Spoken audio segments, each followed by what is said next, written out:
Coffee is one of the most consumed beverages in the world. Over 2 billion cups are consumed every single day. And for most of my life, I was a part of that statistic. I started drinking coffee when I was, I think, around 15.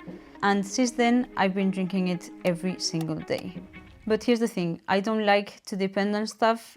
Not my phone, not social media, not even coffee. So a couple of years ago, I decided to put that dependency to the test and try a dopamine detox. I cut out all forms of high stimulation for a whole week. I won't be using my phone for pretty much anything. No Google, no social media. As far as food goes, no junk food, no sugar, no chocolate, and no alcohol or coffee. And that meant quitting coffee cold turkey.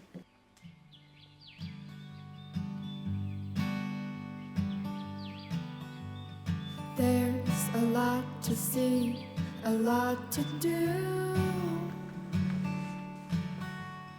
Recently I've realized I like doing it all with you.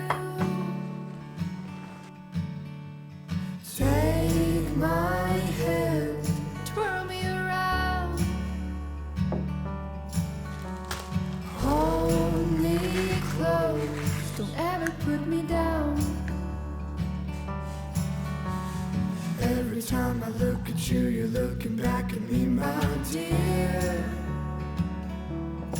So far I'm doing good. I've got a slight headache, but that is because of the coffee part. I always have a slight headache when I don't drink coffee, even though I don't really drink that much.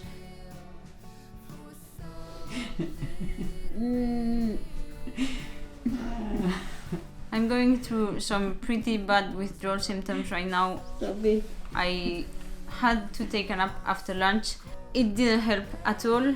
I have a really bad headache and absolutely no energy, but I managed to work a little bit on the garden just to get the blood flowing, and now probably go for a walk and call it a day. But yet so far so not good. Hopefully tomorrow will be better. Well, this experiment so far is being kind of a shit show. Not really what I was expecting. The caffeine withdrawal has taken over everything. Last night it was really bad. My head was about to explode, so I went to bed. And I've slept for 10 hours, plus the 2-hour nap yesterday. That's a total of 12 hours in the last 24 hours, so that is quite a lot. And today I'm feeling a little bit better, but still have zero energy and I still have a headache. Gladly not as bad as the one I had yesterday. The first few days were really rough. I had a terrible headaches since day one, and those headaches ended up lasting me for about 9 days. So I pretty much ended up quitting on the dopamine detox. I'm already thinking that I'm not going back to drinking coffee because I kind of hate something that makes me feel this way. Frustrated with my body's reaction, I decided to continue without drinking coffee for a whole month. I was still having some caffeine though. I was having black tea and matcha, but apparently that was not enough and my body kept screaming at me for days. Today is the 4th day of not having any coffee. Yesterday was so bad that I didn't even film anything. I still had a headache. I felt really awful, kind of as if I was sick. I was determined to take control of this coffee situation and push through it, and after a couple of weeks things normalized. I stopped having headaches. I managed to sleep more or less normally. The second day I slept for another 10 hours, and then today I slept for around 8 hours, so it looks like things are going slowly but surely back to normal, I guess.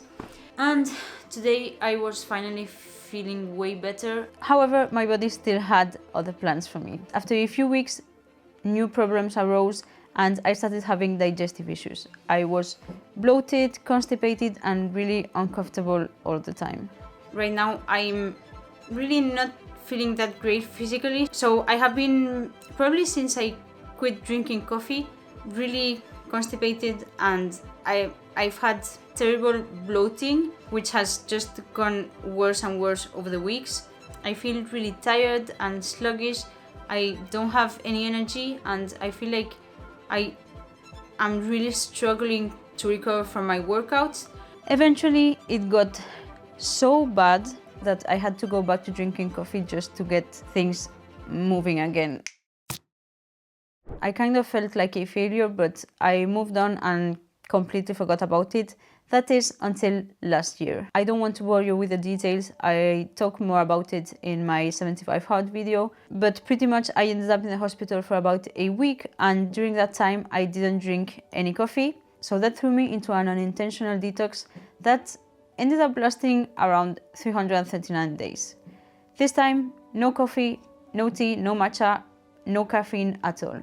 This time I didn't go through the same withdrawal symptoms. I didn't have headaches. I was really tired, but then again, I have no idea if that was because of what I was going through during that period with my health, or if it had anything to do with coffee. We'll never know, but it's hard to tell if it was just my body recovering from being sick or if it was the lack of caffeine. Still, by the time I recovered, I was already used to life without coffee, so I didn't really think much about it. Plus, I had heart palpitations, so I was kind of wary of reintroducing it, just in case it got my heart rate up too much.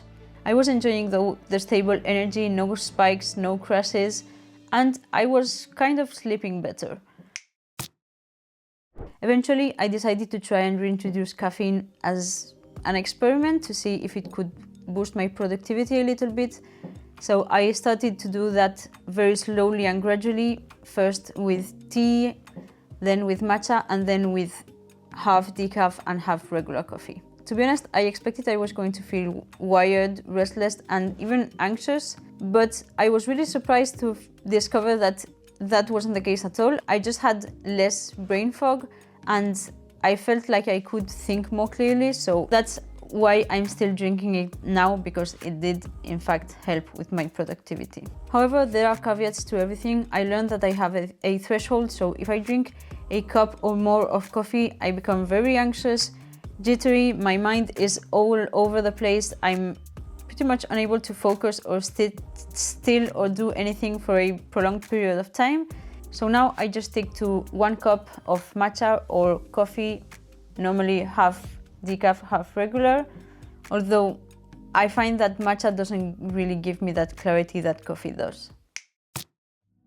So after all of this, here's what I've discovered. I'm probably more caffeine sensitive than most people, and quitting coffee didn't make me suddenly more productive or peaceful. In fact, the right amount of coffee actually makes me think more clearly. But I also learned that it's not about quitting forever. It's about knowing your limits, respecting your body, and not letting any one thing have power over you. So if you're thinking of quitting coffee or even just reducing the amount of caffeine you have every day, just know that your experience could probably be completely different from mine, but it is possible that you will experience some withdrawal symptoms. So that's it for today, guys. Hope you enjoyed the video. If so, give me a like. Leave a comment down below if you've ever tried quitting coffee before. What was your experience like? See you guys in the next one.